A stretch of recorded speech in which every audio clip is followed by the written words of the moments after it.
আজ কলকাতায় আসছেন রাজনাথ সিং। বুধবার পরিষদীয় দলের বৈঠকে চূড়ান্ত হবে নতুন নেতা নির্বাচন, খবর বিজেপি সূত্রে। 9 তারিখ শপথ গ্রহণে উপস্থিত প্রধানমন্ত্রী অমিত শাহ সহ একাধিক শীর্ষ নেতা।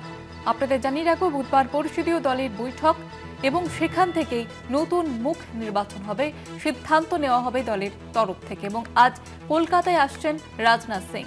বুধবার পরিষদীয় দলের বৈঠকে চূড়ান্ত হবে নতুন নেতা নির্বাচন, খবর বিজেপি সূত্রে। এবং আগামী 9 তারিখ রবীন্দ্র জয়ন্তীর দিনে সেদিনই এই নির্বাচন হবে, বৈঠক হবে এবং শপথ গ্রহণ হবে এবং প্রধানমন্ত্রী অমিত শাহ সহ একাধিক শীর্ষ নেতা সেদিন উপস্থিত থাকবেন। আপনাদের আবারও একবার জানিয়ে রাখবো যে বর্তমানে সবথেকে বড় প্রশ্ন মুখ্যমন্ত্রী মুখ কে হবে এবং সেই সমস্ত ঠিক হবে এই বৈঠকে। আজ কলকাতায় আসছেন রাজনাথ সিং। বুধবার পরিষদীয় দলের বৈঠকে চূড়ান্ত হবে নতুন নেতা নির্বাচন এবং এমনটাই খবর পাওয়া যাচ্ছে। 9 তারিখ শপথ গ্রহণে উপস্থিত প্রধানমন্ত্রী অমিত শাহ সহ একাধিক শীর্ষ নেতা এবং এই বৈঠক থেকে সিদ্ধান্ত নেওয়া হবে নতুন মুখ কে হবে। আমাদের বিশেষ প্রতিনিধি অঞ্জন রায় রয়েছেন আমাদের সঙ্গে টেলিফোন লাইনে। অঞ্জন দা, বিস্তারিতভাবে জানতে চাই। দেখো, এবার বিজেপির সাংগঠনিক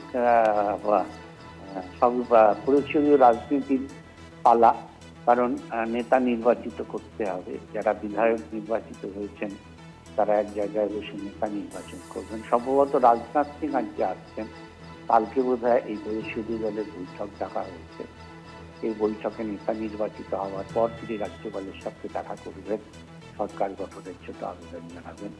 সম্ভবত শনিবার দিন 9 তারিখ রবীন্দ্র জয়ন্তীর দিন রাজ্যে শপথ গ্রহণ হবে এবং সেই শপথ অনুষ্ঠানে প্রধানমন্ত্রী, রাষ্ট্র সচিব, বিজেপির সর্বভারতীয় সভাপতি এবং বিজেপি যেসব রাজ্যে মুখ্যমন্ত্রী আছে তাদের সবাইকে আমন্ত্রণ জানানো হয়েছে সংবর্ধনা অনুষ্ঠানে উপস্থিত থাকার জন্য।